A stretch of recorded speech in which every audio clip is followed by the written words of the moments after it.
My name is Benoit Croissant. I'm a former professional football player. I've been playing football in 8 different countries, and I finished my career here in Singapore. I played at the highest level in Europe, and I finished my career a year ago playing for Tampines Rovers. That was my last year. We became champion, and I decided to stop this career. Benoit Croissant is a Frenchman abroad. Since the age of 13, he's been listed as a professional footballer in France and has since played in England, the Netherlands, Egypt, United States, Bahrain, and finally here in Singapore. Last season, he hung up his boots and started a successful business career that's already paying dividends. I decided to create my own business. So now in Singapore I have two companies. One company is a sports coaching company, providing sports coaching services to individuals and companies. Beside that, I have another company called No. 9 Sports Asia. We provide different services such as player representation, sports events, and we do also take care of sponsorship for any event in the region. And I became recently a FIFA players agent.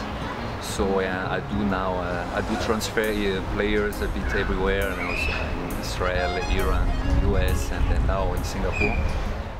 Benoit settled into life here well and has played for Tampines Rovers in Singapore from November 2008 to December 2012. He contributed to Tampines Rovers Football Club's recent successes, having won 2 S.League championships and 2 Charity Shields in 2011 and 2012. He also represented Singapore overseas as the club participated in the Asian Football Confederation Cup in both 2011 and 2012. I've been moving since I'm 20 years old all over the world, in 8 or 9 different countries. And when I arrived here in Singapore, I planned to stay only for a year. But with my wife, we have been traveling so much, and we found Singapore a very nice place to live.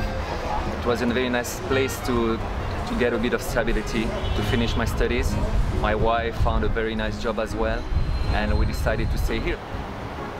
There are 20,000 French people living in Singapore, which is a huge community, and I tell you honestly that when I created my first company, the first niche were the French people, because I knew that there was a huge opportunity with that, and it worked. Most of my friends are French, even though I have a lot of local friends, but we are so far from our country, so it's always very important to get in touch with your countrymen, and so we always try to organize some dinners, some meals, all together, and to remember where we are from, As well as now being a successful businessman, he's in demand as a television expert on French football and looks forward to Les Bleus' success in the FIFA World Cup in Brazil.